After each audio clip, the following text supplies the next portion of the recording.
Hello दोस्तों, स्वागत है आपका आपके YouTube चैनल डीजे कॉमिक्स में। तो चलिए दोस्तों, शुरू करते हैं सर्प सत्र सीरीज के अंतिम भाग सर्प काल के साथ। टनी, ये तू है?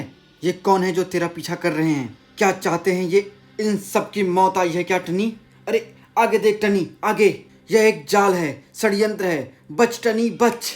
क्या हो गया है तुझे टनी? टनी टनी अब सौडांगी को होश आ गया है। तुमने इसका विष उतार दिया है। पर यह टनी कौन है? मेरा पुत्र, मेरा अजेय पुत्र। वह संकट में है। तेरे होश में आते ही मुझे उसके संकेत तुझसे क्यों मिले? क्या रहस्य है इसके पीछे?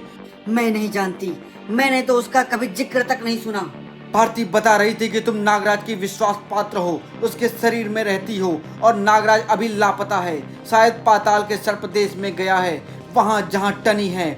तुमको अवश्य यह संकेत नागराज से जुड़े रहने के कारण उसी से मिल रहे हैं, और मुझे तुमसे। अगर मैंने जो कुछ देखा वह नागराज के कारण हो रहा है, तो नागराज को तुरंत चेतावनी संकेत दो।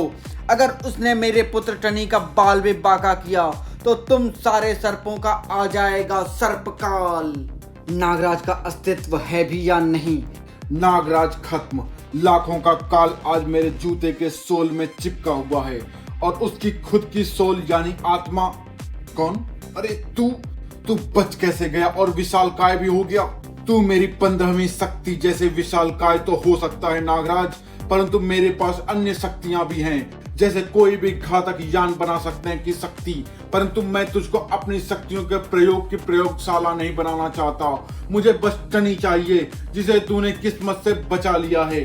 सिर्फ टनी को मारेगा G18? तोसी और अप्सरा को नहीं? तोसी को भी मारना है, लेकिन सर्पदेश को पाने के लिए नहीं। मुझे पाना है अप्सरा को। अप्सरा?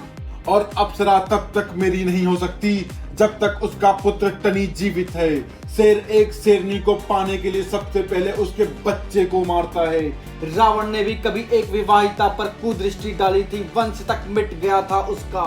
अप्सरा मेरी है, सदैव से मेरी ही है। उसी को पाने के लिए मैंने 18 जन्म लिए हैं, 19वां भी लूंगा। इसी जन्म में पाऊंगा उसे। वह अप्सरा नहीं, श्रीगंधा है, और मैं उसको पाकर रहूंगा। इसके लिए मैं अपने मित्र तोसी और टनी की लाशें भी बिछा सकता हूँ, पर अब शायद सबसे पहले तेरी लाश बिछानी पड़ेगी। मैंने ही अपने गुर्गों द्वारा अप्सरा को उसके पिता की समाधि का पता बताया था। फिर अप्सरा और तोसी के पाताल से जाने के बाद मैंने इच्छाधारी नेवले के रूप में टनी को निशाना बनाया। शक डालने के लिए मैंने इच्छाधारी नेवले को पहले ही जॉम्बी बनाकर बंदीगृह में रखा हुआ था। सब सही चल रहा था कि तू आ गया। अब मैं तुझे भी अपना जॉम्बी गुलाम बनाकर रखूंगा। नेवले को भी एक सांप मिल जाएगा। तुम्हारा जॉम्बी प्रेम देखकर मैं तुम्हारा मानसिक स्तर समझ चुका हूँ, परंतु अगर तुमको अप्सरा के बारे में इतना पता था, तो तुमने इतना इंतजार ही क्यों किया? या मुझे पहले पता होता तो फिर क्या बात थी, परंतु मुझे भी यह कुछ दिनों पहले ही पता चला था। यानी यह तुमको किसी और ने बताया है? मुझे तो तुम इस शतरंज की बिसात के राजा नहीं, एक मामूली से प्यादे नजर आ रहे हो, और खेल की दिशा राजा और प्यादे नहीं, उनको चलाने वाले हाथ तय करता है। जल्दी करो नागू, इन टुकड़ों को जोड़ो, अन्यथा यह माया है, आंखों का धोखा है, माया दर्पण की चाल है यह। नहीं नागू। कौन? ये आवाज तो सौडांगी, तुम तो अचेत थी। तुम होश में कैसे आई और इतनी शीघ्रता से यहाँ कैसे पहुंच गई? यह कैसा चमत्कार है? दादा वेदाचार्य ने तिलिस्म द्वार से भेजा है मुझे। उनको यहाँ से घातक संकेत मिल रहे थे। तुमने इन टुकड़ों को जोड़ा तो अनर्थ हो जाएगा। तुम मेरे साथ चलो। मैं भी इसके जाल में यूं ही फंसा था नागू। इसकी बात मत सुनो, यह एक मायावी प्रतिरूप है। तुम्हारी बात मानूं और इसकी ना मानूं क्यों? मुझे कैसे पता चलेगा कि मुझसे यह झूठ बोल रही है या तुम? यही चाहते हैं कि हर कोई इसे धोखा समझे। तुम इससे सौडांगी के बारे में कुछ भी पूछो, यह जवाब नहीं दे पाएगी। आइडिया बुरा नहीं है सौडांगी। अगर तुम सौडांगी हो तो तुमको याद होगा कि जब तूने इतनी ऊर्जा खर्च करके इसे यहाँ पर बुलाया नागराज, और यह कौन बनेगा पातालपति खेलना चाह रहा है। तू चिंता मत कर नागराज, कुछ ही देर में तेरा अकेलापन समाप्त हो जाएगा। मैं इसके भी टुकड़े टुकड़े करके अभी तेरे पास पहुंचा देती हूँ। कौन है तू? पाताल भैरवी। पाताल तल पर जो बाहरी पैर धरेगा मैं उसको लील जाऊंगी। अभी नागराज भी पाताल की मिट्टी में मिल जाएगा और उसकी शक्तियां मुझे मिल जाएंगी और फिर मैं तेरी शक्तियां लूंगी। ना मुझे पचाना आसान है और ना ही मेरी बड़ी शक्ति वार को। नागू जल्दी करो, मुझे पहले नागराज के टुकड़ों को जल्दी जोड़ना होगा, पर साथ ही साथ पाताल भैरवी से भी निपटते रहना होगा। मैं और नहीं रुक सकता नागू, जल्दी करो। कुछ भी कर ले नागू, नागराज के धूल में मिलने तक इस तस्वीर का यह एक टुकड़ा तुझे नहीं मिलेगा।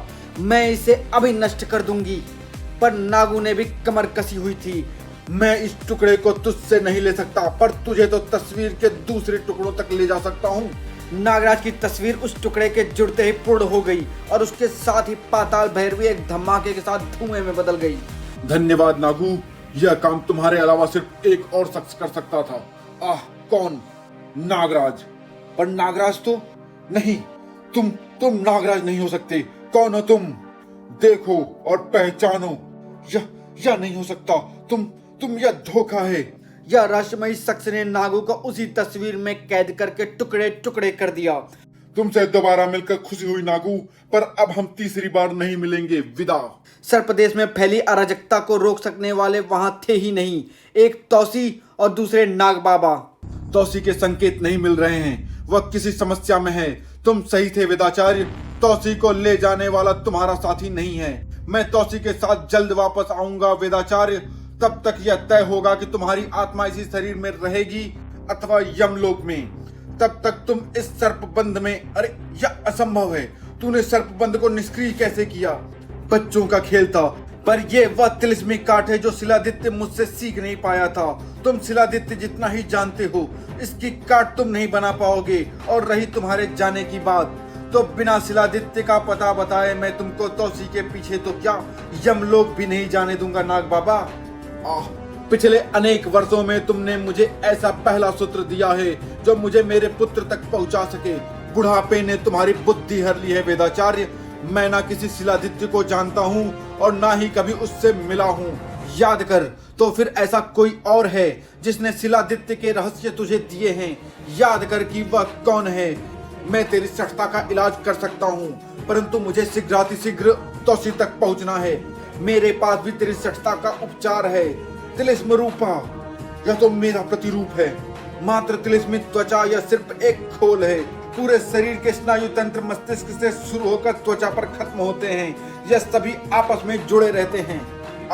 यह तिलिस्मी त्वचा तेरे स्नायु तंत्र से जुड़कर तेरे मस्तिष्क तक पहुंचेगी और वह सारे रहस्य निकाल लाएगी जो तुझे तक नहीं पता है नाग बाबा। शिलादित्य का पता भी तिलिस्म स्नायु तंत्र से होता हुआ नाग बाबा के मस्तिष्क तक पहुंचा। अब वेदाचार्य को नाग बाबा के मस्तिष्क में भरी सूचना मिलने ही वाली थी। शिलादित्य का पता नाग बाबा की स्मृति सुरंग के उस पार था और उस स्मृति सुरंग पर एक शक्तिशाली अवरोध था। उफ, अगर मैं सही समय पर संपर्क हटा नहीं लेता तो यह अवरोध मुझे विक्षिप्त कर सकता था। सच जानने के लिए मुझे यह अवरोध पार करना ही होगा और इसके लिए मुझे इसके मस्तिष्क में स्वयं तिलिस्मी मानस रूप में प्रवेश करना पड़ेगा। यह तिलिस्मी त्वचा अधिक देर तक टिकी नहीं रहेगी। वेदाचार्य का तिलिस्मी शरीर नाग बाबा के मस्तिष्क में प्रवेश कर गया। इस बार वह अवरोध तिलिस्म के वार के आगे टिक नहीं पाया और वेदाचार्य का तिलिस्मी रूप स्मृति सुरंग के पार हो गया। अब नाग बाबा की स्मृति उसके सामने थी और इसी स्मृति में कहीं छुपा हुआ था शिलादित्य और नाग बाबा के संबंधों का सत्य।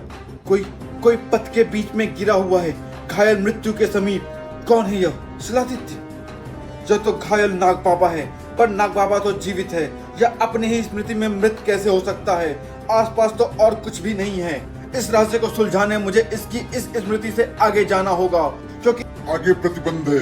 इस स्मृति लोक में बाह्य स्मृति का प्रवेश निषेध है। पर मैंने तो अभी इसकी स्मृति देखी है। यह एक स्मृति अवरोध से पहले की है, पर उसको अपनी सीमा समझो और अपने प्राणों के साथ वापस प्रस्थान करो, अन्यथा विस्मृति तुम्हारे मानस को सदैव के लिए नष्ट कर देगा। विस्मृति हो या काल, मुझे मेरे बेटे की खोज से रोक नहीं सकता। जो रोकेगा तो कल उसे कोई खोज नहीं पाएगा। पर तुम्हारे वार मुझ पर व्यर्थ हैं। मैं देव अवरोध हूँ, इन भौतिक वारों से परे हूँ। ओह, यह सत्य है, परंतु मैं अपने प्राण छोड़ सकता हूँ, पुत्र को ढूंढने का प्रयास नहीं। ठीक है, तुमको कर्म का फल मिलना चाहिए। मैं तुमको अपने पार जाने की अनुमति दूंगा, पर वहाँ तुम जो कुछ भी देखोगे बाहर आते ही भूल जाओगे। यही प्रतिबंध का नियम है। यह प्रतिबंध है या अन्याय? आप दैवीय प्रतिबंध हैं, आप ही न्याय करें। ठीक है, तुम जितनी भी स्मृतियां देखोगे उनमें से मात्र एक स्मृति लेकर बाहर आ पाओगे, परंतु वह तुम किसी को भी बता न पाओगे। स्वीकार है तो अनुमति है। स्वीकार है, मुझे रास्ता दें। मैं मात्र शिलादित्य की स्मृति लेकर आऊंगा, कोई और नहीं। लगता है तुम्हारे लालच ने हमें मरवा दिया है। तोसी से संपर्क भी टूट गया और रिमोट डेड हो गया है, और हमारी सारी संचित इच्छाधारी शक्ति तोसी के ही पास है। यह नहीं हो सकता। तोसी से हमारा संपर्क नहीं टूट सकता। अब तो हमारे पास कुछ भी नहीं है। ठीक मेरी तरह मेरा रिमोट भी काम नहीं कर रहा है। डबल क्रॉस करने वालों का आखिरकार यही हालत होता है। वापस करो मेरा छीना हुआ रिमोट। कालचक्र, तुमने हमको कैसे ढूंढा और तुमने किसको डबल क्रॉस किया है? G18 को। उसने मुझको पाताल प्रदेश में भागी अप्सरा का पता लगाने को कहा था। पर तुमने क्या डबल क्रॉस किया? मैंने उसको यह नहीं बताया कि मैंने तोसी के दिमाग में दोबारा चिप फिट कर दी है, पर लगता है अब तोसी हमारे कंट्रोल रूम से बहुत दूर चला गया है। अब G18 को क्या कहूंगा मैं? न तोसी मिला ना। अरे क्या कौन संपर्क कर रहा है? यह तो कालचक्र, कहाँ हो तुम? अप्सरा, कहाँ हो तुम? मुझे तुमसे मिलना है तुरंत। हाँ तो मैं बच गया। क्या बोल रहे हो तुम? तुमको मुझे तोसी तक पहुंचाना है, कैसे भी। हाँ, तुम यहाँ आ जाओ तुरंत। मैं यहाँ ओवरनाइट पार्किंग। मूर्ख कहीं का। अप्सरा के तोसी के सामने आते ही कोई चिप काम नहीं करेगी। अभी तोसी हमारे लिए इच्छाधारी शक्ति का भंडार है। उसको हमारे कंट्रोल में रहना है। ये तुम्हें कैसे पता? क्योंकि वह चिप मेरा है, उस पर मेरा भी कंट्रोल है। पर अभी कनेक्टिविटी टूट गई है, न जाने क्यों। यानी डबल क्रॉस तो तूने भी किया है नागमणि। अब अगर दो टुकड़ों में बंटना नहीं चाहता तो संपर्क कर तोसी से, कैसे भी कर। मुझे वह इच्छाधारी शक्ति पूरी चाहिए, पूरी की पूरी। अरे मैं तो तुम्हारे साथ हूँ। मैं अगर ना होता तो अभी तुम नागराज से पिट रही होती। मैंने ही उसे पाताल की यात्रा पर भेजा है। तूने? तुझ पर विश्वास कर मैंने पहले भी धोखा खाया है। क्यों किया तूने ऐसा? नागराज और गरला की फेमस मुठभेड़ के बाद कालचक्र ने मुझे अप्सरा के आने की बात बताई। कालचक्र को अंदाजा था कि उसके पीछे तोसी भी आएगा और अप्सरा को ढूंढने के लिए उससे संपर्क जरूर करेगा। तो उसने मौके का फायदा उठाकर तोसी को चिप लगाकर फिर से अपना गुलाम बनाने की सोची और मुझसे लेटेस्ट चिप मांगी। कालचक्र ने तोसी के बालों में मेरी वह नैनो माइक्रोचिप छोड़ दी और वह उसके बालों के रोम छिद्र से होते हुई रक्त प्रवाह के जरिए उसके मस्तिष्क तक पहुंच गई।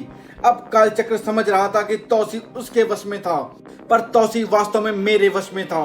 मैं पाताल नाग तोसी का नागदंत की तरह क्लोन बनाना चाहता था और इसके लिए जरूरी था कि तोसी और नागराज का सामना ना हो। मैंने नागराज को पाताल भेज दिया। अब बताओ तोसी पर मेरा भी हक है या नहीं? अब बचाओ भी मुझे इस मुंड से। तेरे जैसे मूर्ख को बचाऊं? मैं मूर्ख, जिसके प्लान ने तोसी को कंट्रोल कर लिया और अप्सरा को छोड़ दिया। अरे अगर अप्सरा यहाँ नहीं आई तो किसी और रास्ते से तोसी तक पहुंच जाएगी। फिर कहाँ जाएगा तेरा चिप कंट्रोल? नगीना देखो क्या हुआ। अंदर पार्किंग में सिर्फ 2 बायो स्पॉट हैं। मैं उन पर जुम कर रही हूँ। देखो, एक तो वेदाचार्य है, पर दूसरा। हे भगवान, यह तो नाग बाबा है, तोसी का गुरु। अब न चिप बचेगी और न अप्सरा मिलेगी। घबराओ मत, अप्सरा को यहाँ बुलाओ। हम थोड़ी दूर पर रहेंगे और मौका मिलते ही उसको कब्जे में लेंगे। वह बनेगी हमारी बीमा पॉलिसी। अप्सरा, मैंने तुमको कितना ढूंढा। G18 और तोसी भी तुमको ढूंढ रहे हैं। कहाँ थी तुम? अभी इन बातों का समय नहीं है कालचक्र। मैं तुमसे बस इतना कहने आई हूँ कि तोसी से तुरंत संपर्क करके उसको सर्पदेश भेज दो। मैं वहीं जा रही हूँ। टनी की जान खतरे में है। टनी की जान? पर सर्पदेश में तो G18 है ना, फिर टनी को क्या हो सकता है? यही पता करना है। तुम बस शीघ्र तोसी को ढूंढो। कौन? स्नैक ट्रैप रोबोट है अप्सरा बेबी। पर चिंता मत करो, मैं तोसी को भी जल्दी तुम्हारे पास भेजता हूँ। उसे कुछ होगा तो नहीं? चिंता मत करो, हम उसके साथ हैं। मैंने सही समझा था कि यह कोई षड्यंत्र है, गहरा षड्यंत्र। बस एक बार यह पता चल जाए कि यह षड्यंत्र है किसका। उत्तर दो आस्तिक, तोसी को तुम कैसे जानते हो? क्या संबंध है तुम्हारा हमारे अपराधी से? ज्वालामुखी से अधिक पाताल से भला किसका संबंध होगा? तुम्हारा मसला कोबरा घाटी में शरण पाना है, मिलेगी, परंतु तोसी को तुमको छोड़ना पड़ेगा। हम शत्रु के घर में शरण नहीं लेंगे और यह शर्त रखकर तुमने स्वयं को शत्रु सिद्ध कर दिया है। तुम्हारी इच्छा, तुम जा सकते हो, पर शर्त वही है, तौसी को छोड़ जाओ। हमने कहा कि हम शत्रु के घर में शरण नहीं लेते, पर हम उस घर को शत्रु का घर भी नहीं रहने देते, अपना बना लेते हैं। सावधान आस्तिक, अब या तो कोबरा घाटी छोड़ जाओ या अपने प्राण। तुमने मेरे मर्म स्थलों पर वार करके मेरे अंगरक्षकों को जागृत कर दिया है कालदूत। लो संभालो, सामना करो मेरे अंगरक्षकों का। बचा सको तो बचा लो अपने और अपने नागों के प्राण। नागजीप योद्धाओं, सहायता करो महात्मा कालदूत की। हमारा बंदी तौसी छूटना नहीं चाहिए। तुम सब कालदूत की नहीं, अपने प्राणों की चिंता करो, क्योंकि तुम्हारे मृत्यु दूत अलग हैं। वे हैं कोबरा घाटी के इच्छाधारी नाग योद्धा। एक भीषण युद्ध छिड़ गया था। दो इच्छाधारी नाग प्रजातियों का आपस में टकराव हो रहा था। महात्मा कालदूत तौसी को बचाते हुए ऋषि आस्तिक के अंगरक्षकों का सफाया कर रहे थे, परंतु नागद्वीप योद्धाओं के लिए यह युद्ध मुश्किल खड़ी कर रहा था। नागार्जुन, हम तेजी से अपने योद्धाओं को खो रहे हैं। क्यों? दो कारण है कुमारी विसर्पी। एक तो यह अपने नैसर्गिक परिवेश में है, लावा ऊर्जा इनकी शक्ति को बढ़ा रही है, और दूसरा इससे भी बड़ा कारण है, और वह है कि तौसी द्वारा अविश्वसनीय रूप से हमारी इच्छाधारी शक्ति को खींचकर हमारी शक्ति को छिड़ कर देना। नागार्जुन, राजदंड पकड़ो नागार्जुन। उफ, बहुत करीबी मामला था। अब हम यह हारता हुआ युद्ध नहीं लड़ सकते। इसको बराबरी पर लाना होगा। हमको अपनी इच्छाधारी शक्ति वापस पानी होगी। महात्मा कालदूत, आपको तौसी के मस्तिष्क को इतना जागृत होने की आज्ञा देनी पड़ेगी कि हम उससे अपनी उस इच्छाधारी शक्ति को खींच सके जो उसने हमारे असावधान रूप में हमसे खींची थी। यह मुझे पता नहीं था। यह अवश्य मेरे आगमन से पहले हुआ होगा, परंतु तौसी को चैतन्य करने से वह कहीं फिर से ऐसा ही न कर दे। हमको यह खतरा मोल लेना ही होगा महात्मा। कालदूत को आभास नहीं था कि तौसी इच्छाधारी शक्ति को खींचने का मात्र एक माध्यम था।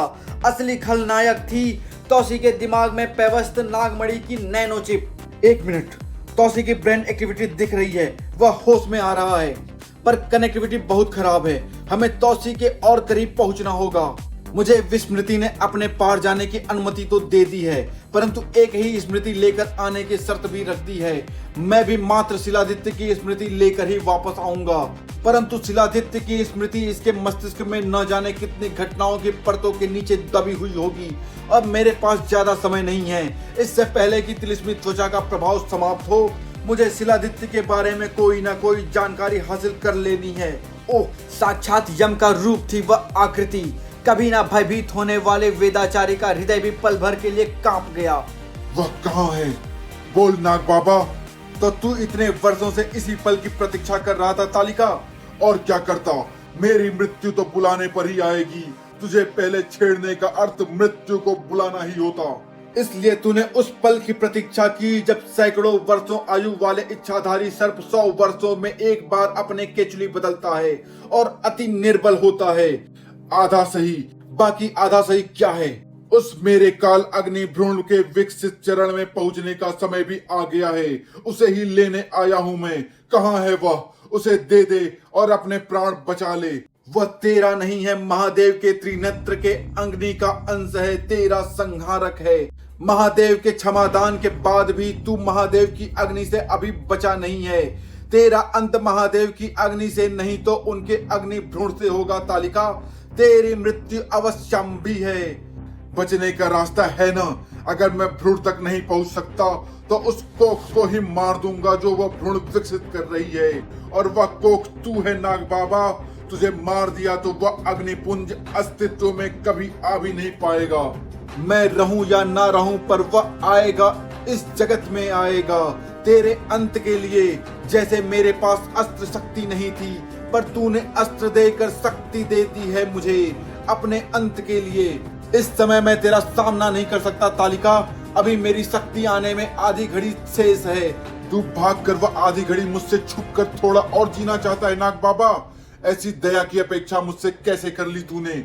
मैं तो शिलादित्य की स्मृतियां ढूंढने आया हूँ, फिर यह असंबद्ध स्मृतियां मुझे क्यों दिखाई पड़ रही हैं? मुझे नाग बाबा के बारे में नहीं, शिलादित्य के बारे में जानना है। अरे नाग बाबा, आप तो नाग बाबा है ना? पर हट जा क्षुद्र सर्प। इसके साथ मरकर इसकी मृत्यु को और पीड़ादायक ना बना। तुम जाओ, इस तालिका की मृत्यु किसी सर्प के हाथों नहीं लिखी है। मैं आपको इस हालत में छोड़कर कैसे जा सकता हूँ नाग बाबा? आप सर्प देश के ही नहीं बल्कि पूरे पाताल के संरक्षक हैं। और यह मेरी मृत्यु का भी रक्षक है। इसका भक्षक मुझे बनना ही होगा। प्रसन्न हो जा नाग बाबा, अब मृत्यु लोक के रास्ते में तेरे साथ एक और यात्री होगा। सावधान तालिका, एक अवसर देता हूँ तुझे, चला जा।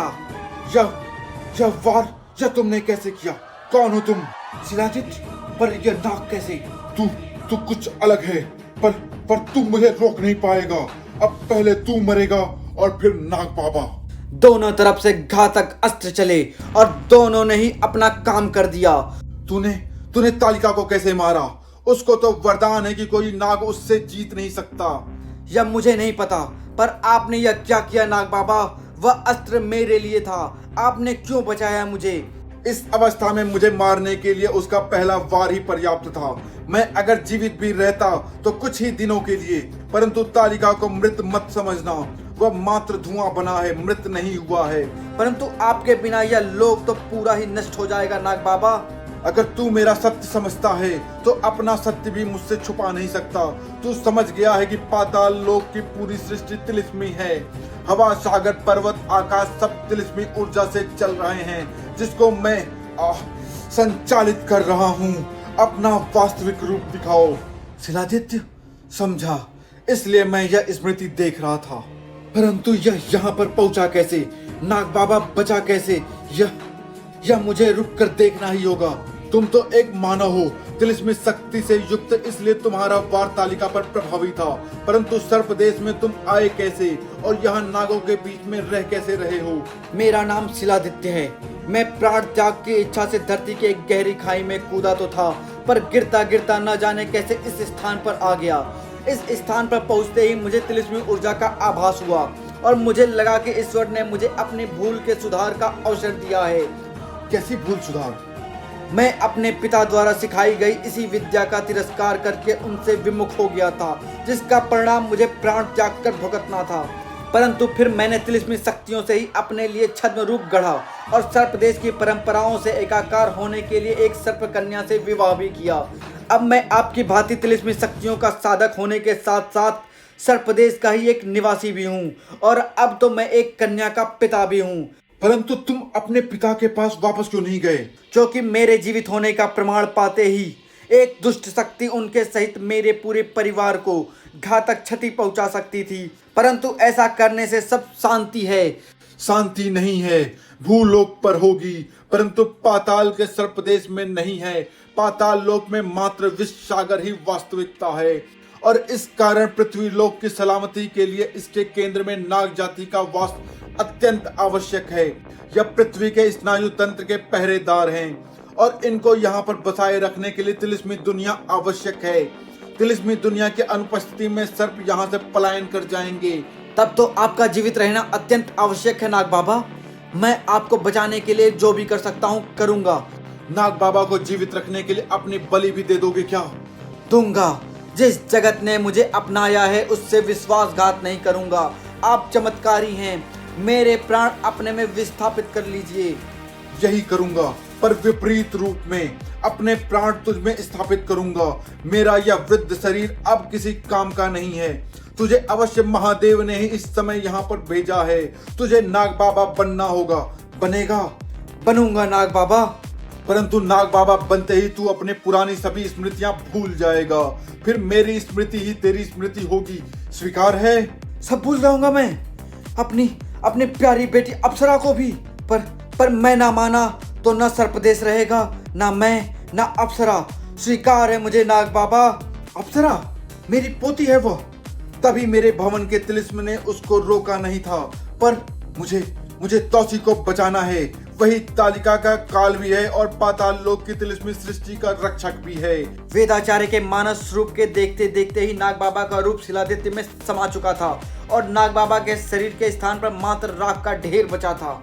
यानी जिस नाग बाबा से मेरा युद्ध चल रहा है वह नाग बाबा के रूप में मेरा बेटा शिलादित्य है। इस स्मृति से तो सब कुछ सुलझ गया। स्मृति लुप्त हो गई। पूर्ण अंधकार। यह स्मृति यहीं तक रही होगी। खैर, मेरा काम तो हो गया। मुझे एक इसी स्मृति को लेकर बाहर जाना है, पर यह क्या?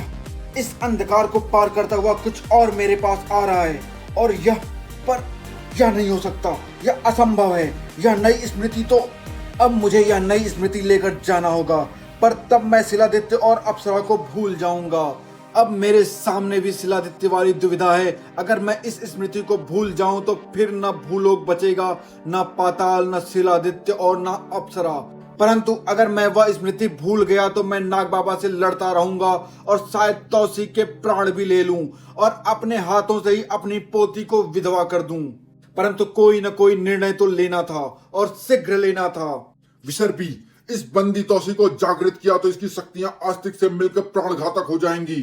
हमारे प्राण बचेंगे तब घातक होंगी ना महात्मन, और हमारे प्राण तभी बचेंगे जब तौसी से हमारी इच्छाधारी शक्ति वापस मिलेगी, और यह उसे जागृत करने पर ही संभव है। विसर्पी, अपने अंत का आरंभ देख रहा है ना कालदूत? देख रहा हूं, पर यह अंत तेरा है आस्तिक। तौसी के जागृत होने से इच्छाधारी शक्ति का पलट प्रवाह शुरू हो गया। तौसी की जागृति का स्तर जैसे जैसे बढ़ता गया, वैसे वैसे नागद्वीप योद्धाओं की इच्छाधारी शक्ति का भी स्तर बढ़ता गया। पासा पलट रहा था, पर यह नियम है कि पलड़ा एक तरफ झुकता है तो दूसरी तरफ का पलड़ा उठता है। नागद्वीप शक्तियों से मुक्त होने से तौसी में बदलाव आ रहे थे, और इसका पहला शिकार कालसर्पी होने वाला था। कालसर्पी! असंभव! कालसर्पी को तो मात्र महादेव के तीसरे नेत्र की अग्नि ही जला सकती है। यूं समझो कि तुम्हारा सामना महादेव के क्रोधाग्नि से ही है कालदूत। वही क्रोध जिसे माँ धरती ने लावे के रूप में अपने गर्भ में रखकर प्राणियों को इससे सुरक्षित रखा हुआ है। तुम क्या समझ रहे थे कि मैं तौसी को मुक्त करने की संस्तुति उसको सुरक्षित रखने के लिए कर रहा था? नहीं, यह मैं तुमको सुरक्षित रखने के लिए कर रहा था कालदूत। ओह, मैं स्वयं महादेव को भी चुनौती दे सकता हूँ। मैं योद्धा हूँ आस्तिक, पीछे नहीं हटता, पर मैं विजयी हूँ या तौसी। नुकसान मात्र कोबरा घाटी का होगा। यह पहाड़ पत्थरों का एक बेतरतीब ढेर बनकर रह जाएगा। तुम पीछे हटोगे नहीं तो मृत्यु को प्राप्त होगे कालदूत। तौसी इसी लावे का अंश है, इसको तो सागर भी नहीं रोक सकता। इसको कोई रोक सकता है तो मात्र अप्सरा। तौसी और अप्सरा का विवाह मात्र संयोग नहीं है। तुम सुनामी के थपेड़े तो झेल गए, लेकिन लावे का विस्फोट नहीं सह पाओगे कालदूत। मैं तुम्हारे प्राण बचाने के लिए तौसी को रोकना अवश्य चाहता हूँ, परंतु कोई अवरोध मुझे इसके मानस रूप तक पहुँचने नहीं दे रहा है।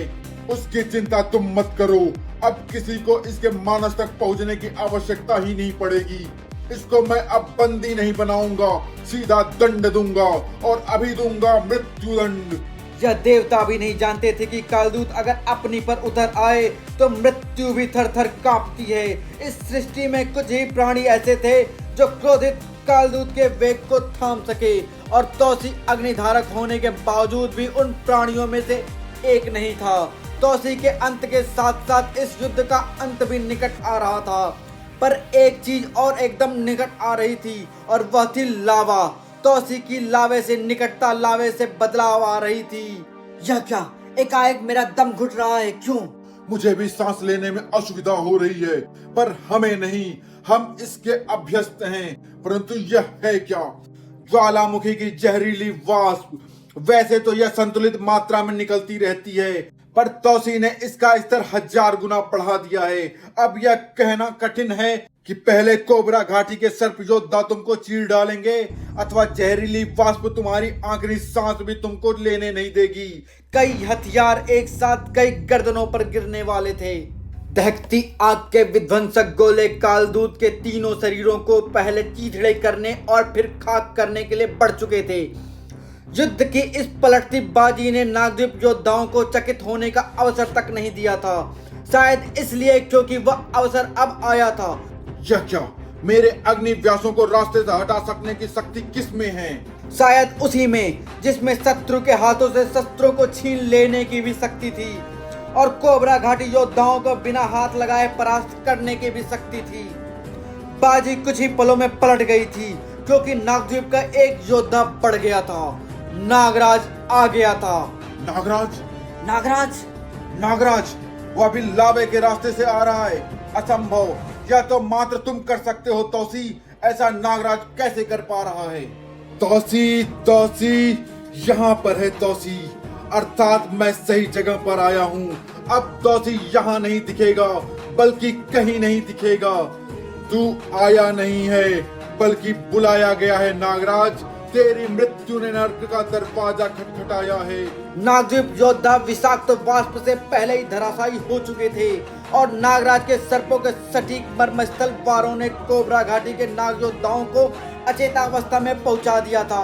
अब टकराने को बचे थे मात्र 2 ज्वालामुखी और दर्शकों में मात्र 2 प्राणी थे, महात्मा कालदूत और ऋषि आस्तिक। टकराव मात्र एक पल दूर था और इस पल में पूरे एक जीवन काल जितना घटनाक्रम बीत जाना था। मैं कहाँ था? हाँ, नाग बाबा के मानस में, और मैं जिस स्मृति को साथ लाया हूँ वह अत्यंत विस्फोटक है। तूने मुझ पर स्नायु तिलिस्म वार किया है। अब तुझे जीवित छोड़ना एक बड़ी भूल होगी। तौसी को क्षति पहुंचाने के लिए तुझे पहले जीवित रहना पड़ेगा। तुम तौसी के प्राणों की चिंता करो नाग बाबा। खतरा मुझसे नहीं किसी और से है नाग बाबा, एक अति शक्तिशाली अस्तित्व से। और वह तौसी को मारने के लिए किसको भेजेगा इसका अनुमान तक लगाना असंभव है। परंतु कौन है वह शक्तिशाली अस्तित्व धारक और वह तौसी को क्यों मारना चाहेगा, इसका मुझे पता नहीं। परंतु वह अस्तित्व धारक तिलिस्मी शक्ति का भूखा है, पर तौसी तो तिलिस्म धारक है ही नहीं। तौसी एक तिलिस्म यौगिक है, ब्रह्मांड का अकेला ऐसा प्राणी। सारी कलाओं के जनक महादेव से नाग रूप में तिलिस्म यौगिक लेकर उनकी त्रिनेत्राग्नि से पैदा हुआ है वह। पाताल लोक की पूरी सृष्टि तिलिस्म है। तभी उस अंधकार में एक सूर्य भी है, आकाश भी है और पर्वत भी है। पूरी सृष्टि है पाताल लोक में और वहां उस नई सृष्टि के सृजन के लिए पर्याप्त तिलिस्म ऊर्जा है। और उस ऊर्जा से बनी सृष्टि को स्थिर रखने के लिए तौसी जैसे तिलिस्म यौगिक का होना आवश्यक है। उसके अंदर वही शक्ति है जो पहले से महाराज शेषनाग में है, पर उनकी शक्ति समय के साथ क्षीण हो गई है। अगर किसी ने तौसी की आत्मा को हर लिया तो उस धारक के पास नई सृष्टि बना सकने योग्य प्रचंड महाशक्ति होगी। समझ गया, यह अत्यंत भयभीत करने वाली सोच है। तौसी को बचाना होगा, जिससे यह मुझे अभी पता नहीं। चलो फिर वेदाचार्य, मुझे उस शक्तिशाली अस्तित्वधारी का सामना करने की उत्सुकता हो रही है। तौसी कहीं पर भी हो, यह नागदंड द्वार हमको सीधा उस तक ले जाएगा। अकेले जाओगे नाग बाबा? इसको साथ लेकर नहीं जाओगे? कालचक्र, तू यहाँ कैसे और किसे लेकर जाना है? इसे, और यह जिद कर रही है कि आपके साथ तौसी तक जाएगी, हमको साथ लेकर। अप्सरा, तो यह तुम्हारा षड्यंत्र है नागमणि? मेरी तो मात्र वह नैनो चिप है जो तौसी के ब्रेन में फिट है। उसको मैं निष्क्रिय कर दूंगा मूर्ख, पहले भी कर चुका हूँ। इस बार ऐसा प्रयास मत करना। निष्क्रिय होते ही वह नैनोचिप बम बन जाएगा। सोचो, तौसी के दिमाग में अगर विस्फोट हुआ तो पहले तुम्हारे सिर के चिथड़े उड़ेंगे नागमणि। तुम्हारे पास विज्ञान की नैनो शक्ति है तो मेरे पास तिलिस्म की पीको पावर है। अगर तुमने तौसी को नुकसान पहुंचाने का प्रयास किया तो तुम्हारा सिर भी नहीं बचेगा। आप दोनों सौडांगी और शीतनाग के साथ आगे बढ़िए वेदाचार्य, मैं इनसे अप्सरा को स्वतंत्र कराकर आता हूँ। सौडांगी और शीतनाग के शरीर में अब पाताल विष भी है, ये तौसी को काबू करने में मददगार सिद्ध होंगे, पर नागमणि को तिलिस्म रुद्राक्ष से कोई नहीं बचा पाएगा। अब यह धीरे धीरे तुम्हारी खोपड़ी में धंसता जाएगा और फिर तुम्हारा मस्तिष्क मेरे आदेश का गुलाम होगा। फिर मैं तुमको पहला आदेश अप्सरा को स्वतंत्र कराने का दूंगा। और मैं तुझे आदेश दूंगी नागमणि को छोड़ने का। मिस्किला, तू भी कुछ नहीं कर पाएगी। और मैं नगीना, नागमणि को तो मैं बचा लूंगी, पर तुझे कौन बचाएगा फेसलेस? अति आत्मविश्वास फेसलेस को डुबाने वाला था। सर्प द्वार बंद हो चुका था। फेसलेस की सहायता कर सकने वाले सभी मददगार सर्प द्वार के पार जा चुके थे, परंतु वह अभी भी रास्ते में ही थे और वे 2 शक्तिपुंज पृथ्वी के गर्भ के लावे पर तैरती विवर्तनिक प्लेटों की तरह आपस में टकरा रहे थे। मैं सही जगह हूं और सही समय पर आया हूं। तेरी सारी धृष्टता का उत्तर तुझे अभी मिलेगा और यही मिलेगा। महादेव का लाख लाख धन्यवाद है, उन्होंने तुझे लावे से बचा लिया, अन्यथा मैं तेरे प्राण लेने के सुख से वंचित रह जाता। पर घबरा मत, मैं तेरे प्राण निकालने में अधिक समय नहीं लूंगा। संपूर्ण धरा थर्रा रही थी। बस मैं यह नहीं समझ पा रहा हूं कि तू लावे की धधकती अग्नि से राख क्यों नहीं हुआ। जब मैं तेरी चिता इस धधकते लावे को बनाऊंगा तब तू लावे से स्वयं पूछ लेना, पर उसके लिए तुझे थोड़ी सी प्रतीक्षा करनी पड़ेगी, क्योंकि चिता पर जाने की पहली शर्त यह होती है कि चिता पर जाने वाला मृत हो। तोसी का शरीर नागों के असहनीय बोझ के नीचे दबता भी चला गया और असंख्य नागों की कुंडली में कसता भी चला गया। इस अकल्पनीय दबाव के नीचे से अगर कुछ निकल सकता था तो सिर्फ तोसी की जान। तेरी कई हड्डियां तो चूर चूर हो चुकी हैं, अब बची हड्डियों का सुरमा इस सर्परस्सी का शिकंजा बना लेगा। सॉरी तोसी, बात तो तेरी चिता की थी, पर मुझे तेरी कब्र बनानी पड़ गई। अरे ये पत्थर हिल कैसे रहे हैं? सिर्फ हिल नहीं रहे हैं, उड़ भी रहे हैं, टूट भी रहे हैं, जैसे कोई इनको अंदर से रगड़ कर तोड़ रहा हो। पर क्या मिल मेरे शरीर में बसने वाली शक्ति अष्टध्वज से इसका भुजा चक्र किसी भी अवरोध को काट सकता है, तोड़ सकता है, चूर चूर कर सकता है, धूल बना सकता है और मृत बना सकता है। तुझे तो चिता तक नसीब नहीं होगी नागराज, कब्र तो दूर की बात है। अब तू हवा में उड़ता नजर आएगा, चीथड़े चीथड़े होकर। तेरे पास अष्ट चक्र है तो मेरे पास भी चक्रवाती सर्प है। मुझ तक पहुंचने से पहले यह तेरे अष्ट चक्र को कई टुकड़ों में बांट देंगे अवश्य, पर पहले ये तेरे शरीर से बाहर तो आए। सच में, पर कैसे? अपने पीछे देख, तुझे मेरी चुंबक ध्वज शक्ति ने पकड़ रखा है। इसकी पकड़ रहते कोई भी शक्ति तेरे शरीर से बाहर नहीं आ सकती और तू इससे छूट नहीं सकता। अष्टध्वज अब नागराज की खाल को रगड़ रगड़ कर उतारने के लिए एकदम नजदीक आ गया था और उसी समय नागराज का धोबी पाट दाव खाकर चुंबक ध्वज अष्टध्वज की भुजाओं से टकरा गया। अब अष्टध्वज स्वयं को चुंबक ध्वज से छुड़ा नहीं सकता था और चुंबक ध्वज उसके घूमते चक्र को रोक नहीं सकता था। अब प्रहार करने का अवसर नागराज का था। नागराज के असंख्य सर्प तौसी पर टूट पड़े। दो शक्तियां कम होने से तौसी को कमजोर मत समझ नागराज। तौसी के अंदर ज्वालामुखी की शक्ति है। न जाने कैसे तू लावे से बच गया, लेकिन तौसी की अग्नि के समक्ष तो लावा भी नहीं टिक सकता। ऐसे गांव से नागराज को कोई फर्क नहीं पड़ता, पर तुझे फर्क पड़ेगा। अब तेरा हाथ नागराज के शरीर में तेरी जान निकालने के बाद ही निकलेगा। नागराज के साथ तौसी का शरीर तेजी से उस भाले सी नुकीली चट्टान की तरफ गिरने लगा, पर तभी एक चट्टान अपने आप टूटकर दूर जा गिरी। यह कैसे? यह कैसे? आराम से सोच नागराज, समय ही समय है तेरे पास, क्योंकि पकड़ ध्वज की पकड़ से तुझे सिर्फ मृत्यु ही बाहर निकाल सकती है, जो तुझे अदृश्य ध्वज देगा। ये तो धारदार अस्त्र है, ये मुझे क्षति पहुंचा सकते हैं। यही योजना है नागराज, तुमको टुकड़ों टुकड़ों में बांटने का, और तुम अदृश्य ध्वज को देख ही नहीं सकते तो उस पर वार क्या करोगे? सच कहा, बस देखना है कि वह नागराज की विस्फुंकार में सांस ले पाता है या नहीं। वह सांस तो लेता है ना? लेता है, यानी तेरे भाग्य में हड्डियां टूटकर मरना ही लिखा है। सच में, एकदम सच। और मुझको तेरे चक्रवाती सर्प भी काट नहीं सकते। चक्रवाती सर्प तुझे काट नहीं सकता, पर तुझे घुमा तो सकता है ना। अब यही प्रचंड घूर्णन शक्ति तुझे उठाकर मुझसे दूर फेंक देगी। बाय बाय, टाटा, खत्म, गया। तेरे 4 प्यादे चले गए तौसी। अब संभाल मेरे वारों को, मेरे सैकड़ों ब्लेड सर्पों को। तेरे सैकड़ों सर्पों के लिए त्रिध्वज की नेवले सी शक्ति ही पर्याप्त है। अब आवश्यकता मध्यस्थों की थी, शक्तिशाली मध्यस्थों की। अरे नागराज को बचाना होगा। तौसी दूर हटो नागराज से। नाग बाबा, आप नागराज का साथ क्यों दे रहे हैं? या नाग बाबा तौसी पर ही। अरे रुक जा दोस्त। दादा वेदाचार्य, आप यहाँ पर मुझ पर वार क्यों? तू जानता है क्यों?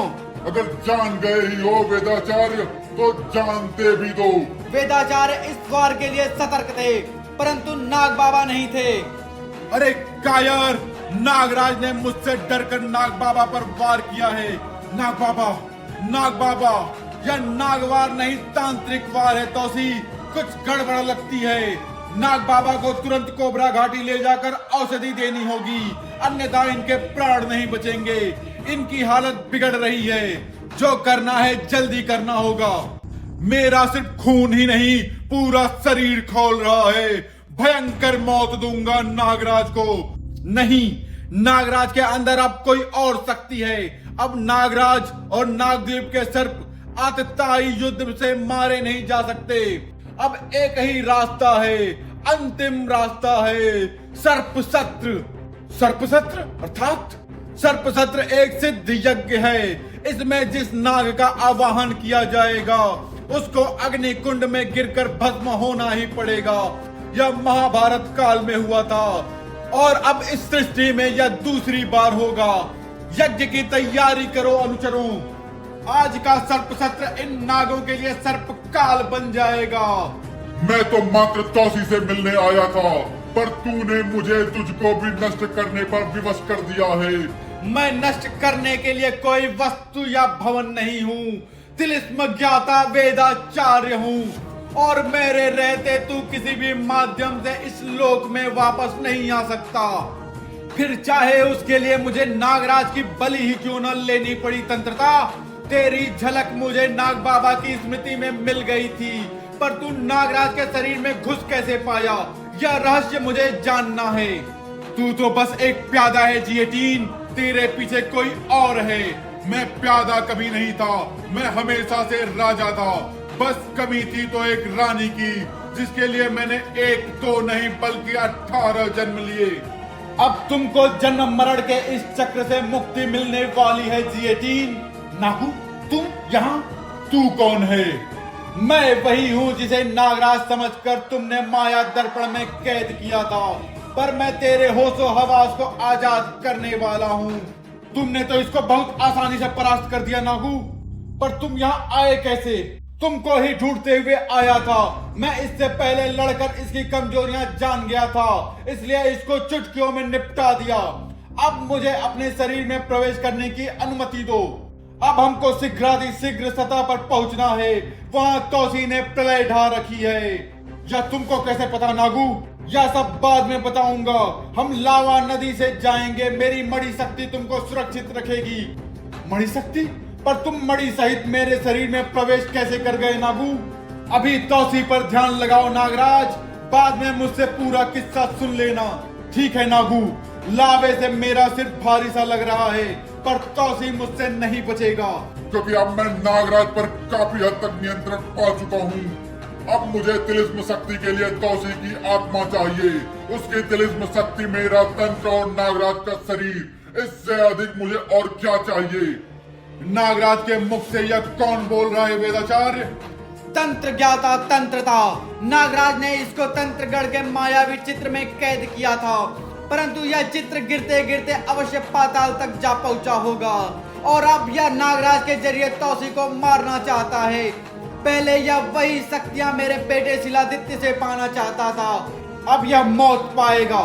सीतना कुमार, तंत्रता की कहानी को हम सब जानते हैं। इसको नागराज के शरीर में ही मारना होगा। तुम मुझे नहीं मार सकते। मैं उस नागू के अंदर हूँ जो नागराज के अंदर है। तब तो काम और आसान है।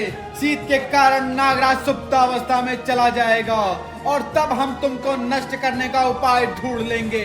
सपने कभी सच नहीं होते बच्चे। सर्प सत्र आरंभ करे महात्मा आस्तिक।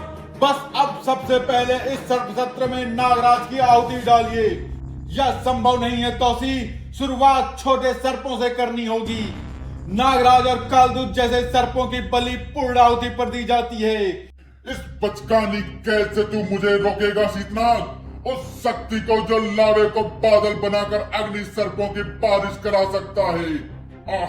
सुन वेदाचार्य, जब दशकों तक गिरते गिरते मैं पाताल लोक पहुंचा तो मुझे असीम तिलिस्मी शक्ति का आभास हुआ, परंतु मैं तंत्रगढ़ से बाहर निकल नहीं सकता था बगैर उनकी इच्छा के, जिन्होंने मुझे तंत्रगढ़ में कैद किया था। और वे नागराज और नागू थे।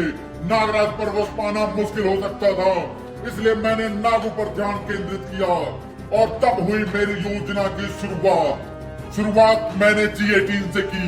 उससे अप्सरा और तौसी में ऐसी दरार डलवाई कि अप्सरा नागराज के क्षेत्र सतह पर जा पहुंची। तौसी को भी पीछे पीछे वहां पहुंचना ही था। अब पाताल खाली था, अब नागू को बुलाना था और वह नागराज के पीछे पीछे ही आता। इसके लिए मैंने नागमणि का सहारा लिया और फिर परिस्थितियां अपने आप बनती चली गई। भाग्य मेरा साथ दे रहा था। हाँ, यह नागद्वीप वाला हादसा मेरी योजना में नहीं था, पर भाग्यवश इस हादसे ने भी मेरा ही साथ दिया। कोशिश कर कि अभी भी भाग्य तेरा साथ देता रहा तो आसान मौत मिलेगी। तंत्र चीर चला नागराज के शरीर में घुसे हर बाहरी प्राणियों को नष्ट कर देगा, अशरीरी या शरीरी, और तेरा तंत्र इसे रोक नहीं सकता। नहीं, नागराज को मेरे रहते कोई हानि नहीं पहुंचा सकता। सोडांगी, तुझ में तंत्र चीर चला को स्पर्श करने की भी शक्ति कहां से आई? असंभव। सोडांगी नहीं, अप्सरा हूं मैं। तुम अप्सरा हो? फिर सोडांगी? सोडांगी मेरे रूप में उसी कार पार्किंग में है।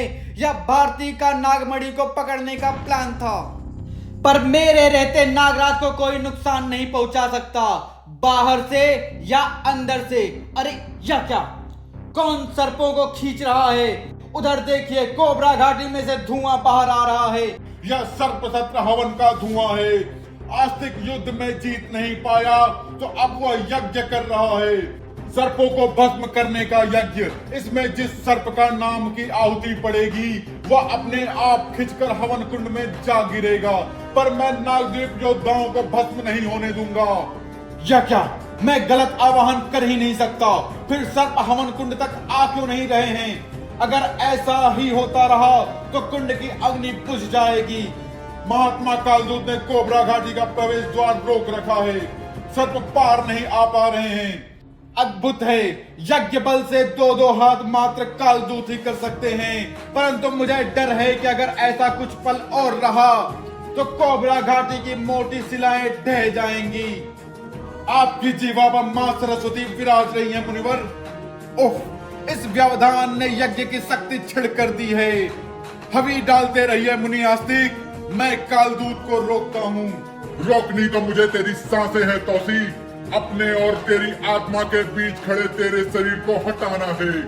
अब तो पहले नागराज का ही आवाहन करना पड़ेगा। ओम वीं क्लीं नागराज सर्पे आवाहम।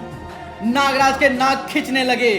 शुरुआत रक्षक सर्पों से हुई, या अंत की शुरुआत थी, पर तौसी का इरादा नागराज को दूसरा ही अंत देने का लग रहा था। लेकिन बस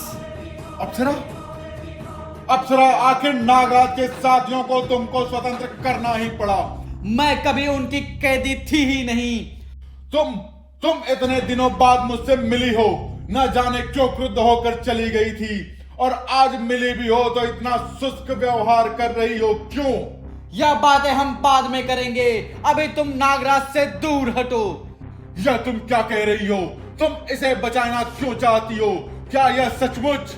चुप रहो, बस इतना जान लो, मैं नागराज को नुकसान नहीं पहुंचाने दूंगी। तंत्रता नागराज पर काबू पाता जा रहा है, तौसी नहीं तो इसको रोकेगा कौन?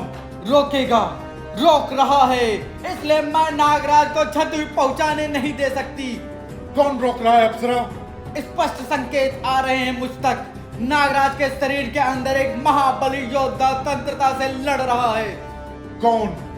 तू है कौन जो तंत्रता का रास्ता रोक रहा है? हट जा, मैं तेरे प्राण बख्श दूंगा। प्राण बख्शने का अधिकार मात्र मेरे पास है। रोक दे ये विनाश और समर्पण कर दे। यह क्या हो रहा है गुरु आस्तिक?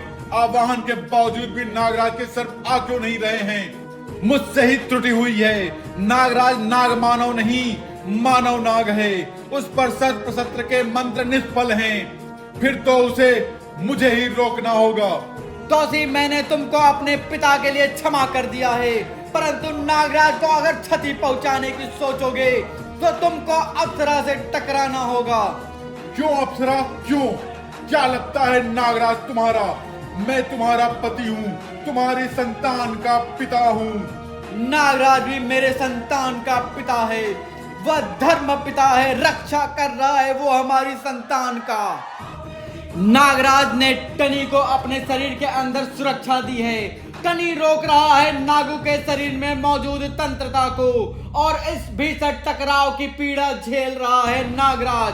तू आखिर है कौन जो इस आयु में मृत्यु को बुला रहा है? तौसी पुत्र टनी हूं मैं। तूने सत्य कहा कि मैं मृत्यु को बुलाता हूं, परंतु अपने दुश्मनों के लिए।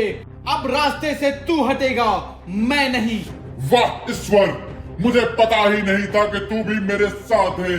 तूने तौसी को मुझसे दूर किया तो उसके पुत्र को भेज दिया। वाह, अब तो मुझे तिलिस्म में उत्प्रेरक इसी से मिल जाएगा, या तौसी का पुत्र जो है। बाहर स्थिति बिगड़ रही है, तंत्रता नागराज पर काबू पा रहा है। अब यह जो भी करेगा वह विनाशकारी होगा। हा हा हा हा हा। सुना है जुपिटर पर एक ऐसा तूफान घूमता है जो आकार में पृथ्वी के बराबर है। वह तूफान अगर पृथ्वी पर आ जाए तो नागराज के तंत्र शक्ति से युक्त असंख्य सर्प आकाश में जाकर एक भीषण चक्रवात का निर्माण करने लगे, जो आकार में सने सने एक महाचक्रवात का रूप धारण करने लगा। यह आंधी तो तेज होती जा रही है, इसमें तो हम पत्तों की तरह उड़ जाएंगे। सर्पशस्त्र यज्ञ की अग्नि मंद पड़ रही है। यह कैसी शक्ति है जिसके चक्रवात की वायु गति शिलाएं तक तोड़ रही हैं। वह भीषण चक्रवात तेजी से पूरी धरती को अपने आगोश में लेने लगा। मानव निर्मित गगनचुंबी अटलांटिकाएं उसके असीम वेग के सामने टिक नहीं पा रही थी। टनी, जल्दी कुछ करो। नागराज, मैं असफल रहा।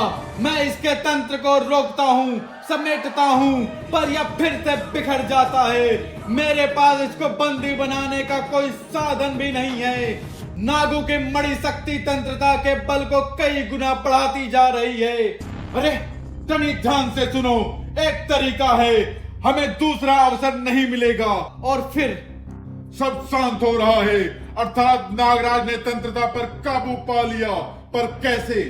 ऐसे तुमने तंत्रता को मणि में बंदी बना लिया? मैं तो स्वयं तंत्रता के वश में था। यह काम टनी का है। टनी, पर तू नागराज के शरीर में पहुंचा कैसे? मैं घायल था। नागराज ने मुझे अपने शरीर में रखकर अपने नागों से मेरी सुश्रुषा करवाई। तुम घायल थे, पर कैसे? टनी तौसी को पूरा घटनाक्रम सुनाता चला गया। तो इसी कारण अप्सरा मुझे बार बार रोक रही थी और मैं तुम पर वार कर रहा था। मैं तो तुमसे क्षमा मांगने के योग्य भी नहीं हूँ। तुमने जो सही समझा वही किया तौसी। मैं भी तो स्वयं के पूर्ण नियंत्रण में नहीं था। मुझे तुमसे कोई शिकायत नहीं है। तुम पूर्ण रूप से स्वस्थ हो गए नागराज, ईश्वर का लाख लाख धन्यवाद है। हाँ विसर्पी, परंतु तुम सब यहाँ कैसे? नागद्वीप इस घटनाक्रम में कैसे उलझ गया? विसर्पी ने नागराज को सारा हाल सुना दिया। सब नियति का खेल है, पर मुझे विश्वास है कि नागद्वीप भी जल्द ही लहरों से ऊपर आ जाएगा। और जब तक ऐसा होता है तब तक आप सभी नागद्वीप वासी हमारे आतिथ्य स्वीकार करें। अवश्य मित्र, मुझे गर्व है कि तुमने अपने मूल्यों को मित्रता से ऊपर रखा। अब हमको तंत्रता का स्थायी कैद का प्रबंध करना होगा, जहां पर वह किसी भी चैतन्य प्राणी के संपर्क में आ ही न सके। उसके लिए सबसे अच्छी जगह यह लावे का सागर है। इसके अंदर तंत्रता को कोई भी चैतन्य प्राणी मिल ही नहीं सकता। मेरा नाम तालिका है तंत्रता, और मैं तुमको इस मणिबंध से स्वतंत्र कर सकता हूँ। तुम मुझे जानते हो? सिर्फ तुम्हें ही नहीं, तुम्हें जिसकी जरूरत पड़ेगी उसको भी जानता हूँ। ये सब अचानक कहाँ लुप्त हो गए पता नहीं, पर कुछ गलत हो रहा है। जो गलत हुआ है उसको तुम्हें सही करना है। मणिबंध से आजाद होने के लिए कुछ भी करूंगा मैं। बताओ क्या चाहते हो तुम? वही जो तुम चाहते हो, तौसी की आत्मा। पिक्चर अभी बाकी है मेरे दोस्त, पर फिलहाल समाप्त है। तो धन्यवाद दोस्तों। सर्पसत्र सीरीज यहीं समाप्त होती है। आपको कैसी लगी ये जरूर बताइएगा। तो मिलते हैं अगले कॉमिक्स में। धन्यवाद।